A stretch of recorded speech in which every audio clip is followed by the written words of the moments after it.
오늘 하루도 바꾸는 교회 성도들 삶 가운데 하나님의 은혜가 풍성하기를 바랍니다. 창세기 4장부터는 아담으로 시작된 죄가 세대를 거듭할수록 더 증폭되어져 감을 우리에게 보여주고 있습니다. 아담과 하하가 동침하여 가인을 낳았습니다. 가인을 낳고 내가 여호와로 말미암아 등남하였다 하하가 고백하고 있습니다. 가인의 이름의 뜻은 얻었다라는 의미입니다. 하하가 가인을 낳고 여호와로 말미암아 남자를 낳았다 고백하고 있는 것입니다. 이 말은 하나님의 약속에 대한 그들의 믿음을 보여주고 있습니다. 하하는 그가 낳은 아들이 창세기 3장 15절에서 하나님이 약속한 바로 그 여인의 후손이라 생각했던 것입니다. 그래서 하하가 여호와로 말미암아 등남하였다 고백하고 있는 것입니다. 아담과 하하가 하나님께서 약속하신 자신들을 구원해 줄 여자의 후손을 기다리고 있었음을 알 수 있습니다. 비록 가인이 하나님이 약속하신 여자의 후손은 아니었지만 이것을 통해 아담과 하하가 하나님의 약속에 대한 믿음을 가지고 있었다는 것을 알 수 있습니다. 가인 이후에 아벨이 태어났습니다. 아벨의 이름은 헛됨, 짧은, 호흡, 허무라는 뜻을 가지고 있습니다. 인생의 허무함을 뜻하는 말입니다. 아담과 하하가 왜 아벨의 이름을 그렇게 지었는지는 알 수 없습니다.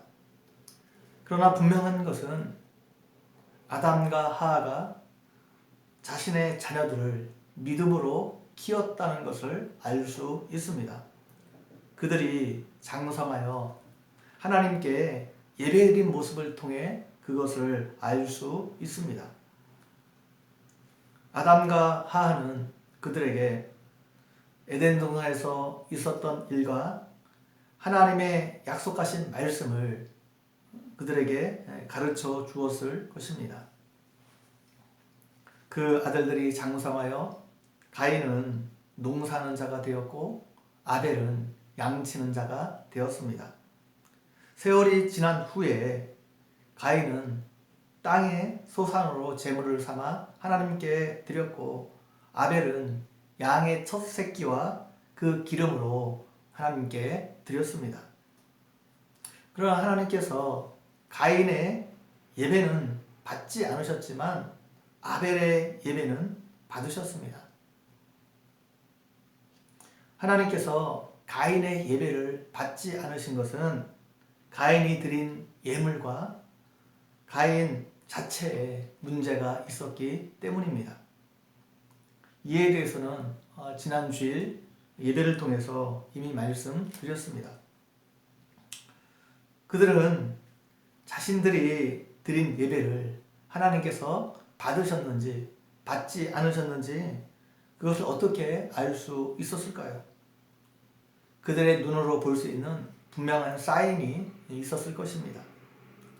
가인이 제물을 태울 때 그 연기가 올라가지 않았을 수도 있고 아벨의 연기는 하늘로 올라갔을 수 있습니다. 혹은 하나님께서 아벨의 제단에는 불로 응답하셨지만 가인의 제단에는 아무런 반응이 없었을 수도 있습니다. 어떤 방식인지 모르지만 중요한 것은 그들 모두에게 알 수 있는 방식으로 하나님께서 그들의 예배에 응답하셨다는 것입니다. 그들이 예배를 드린 시점이 세월이 지난 후입니다. 이 말을 지각하면 날의 끝날에라는 말입니다. 한 시기가 끝났다는 것을 말합니다. 농사의 한 순환주기가 끝나고 목축의 한 순환주기가 끝났다는 것을 말합니다. 순환주기가 끝났다는 것은 수확을 했다는 말입니다. 수학을 마치고 하나님께 예배를 드렸다는 말입니다. 여기서 예배의 종말론적 관점을 볼 수가 있습니다. 농사는 씨를 뿌리고 가꾸고 결과물을 수확하는 과정을 거칩니다. 가인과 아벨은 그 결과물을 가지고 하나님께 나아간 것입니다.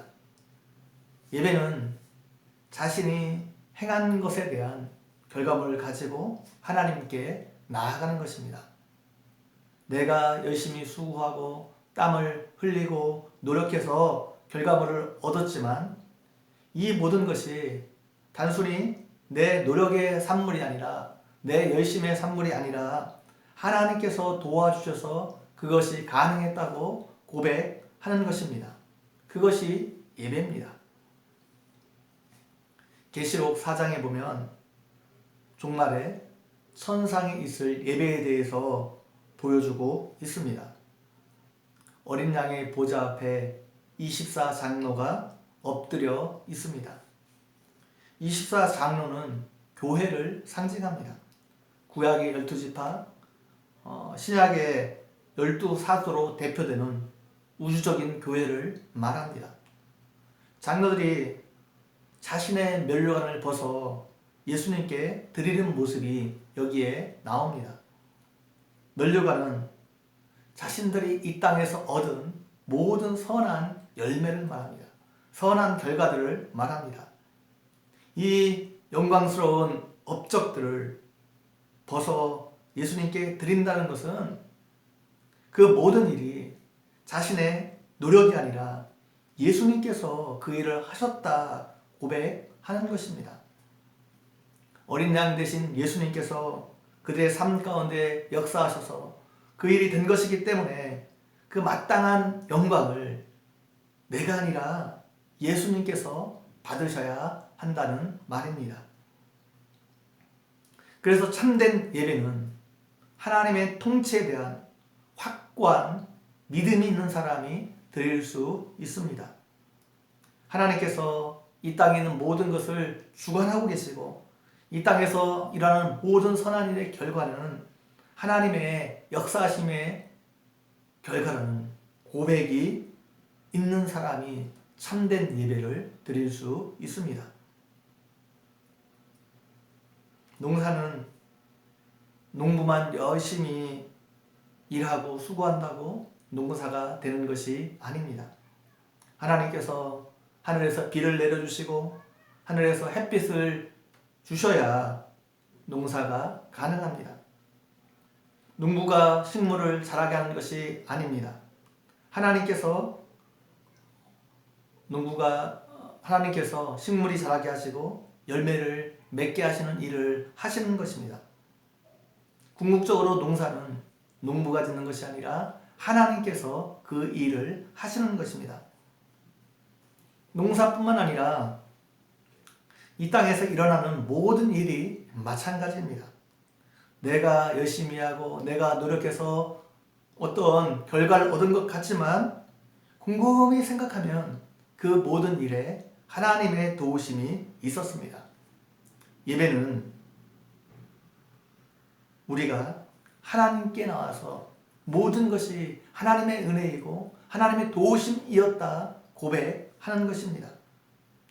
한 주간의 삶도 하나님의 도우심이었고 하나님의 은혜였다 고백하는 겁니다. 그리고 또 한 주간의 삶을 모든 것을 주관하시는 하나님께 맡기고 의탁하는 행위가 예배입니다. 우리 인생의 생사화복이 하나님께 달려 있습니다. 인생의 풍성한 수확을 가져다 주시는 분도 하나님이십니다. 지금 내가 얻은 선한 결과물들 다 하나님께서 주신 것입니다. 그것에 감사하는 것이 예배입니다. 또 앞으로의 삶에서도 하나님께서 선한 열매를 주실 것을 기대하며 모든 것을 하나님께 의탁하며 의지하며 하나님을 기대하는 것이 예배입니다.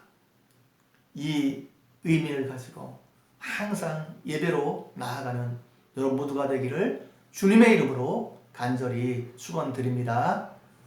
다시 한번 기도드리겠습니다. 하나님 아버지, 오늘도 말씀을 통해서 우리에게 은혜 주신 것 너무나 감사합니다. 하나님, 우리에게 있는 모든 선한 결과물들 다 하나님께서 함께 하시고 하나님께서 도와주신 것의 결과인데, 날마다 예배를 통해서 우리가 이것을 고백하며 하나님께 감사하게 도와주시고, 또 앞으로도 모든 것을 주관하신 하나님께서 우리에게 선한 것을 주실 것을 기대하며 의탁하며 예배로 나아가는 우리 모두가 되어줄 수 있도록 함께 해주시기를 원합니다. 감사하고 예수님의 이름으로 기도 올려옵나이다. 아멘.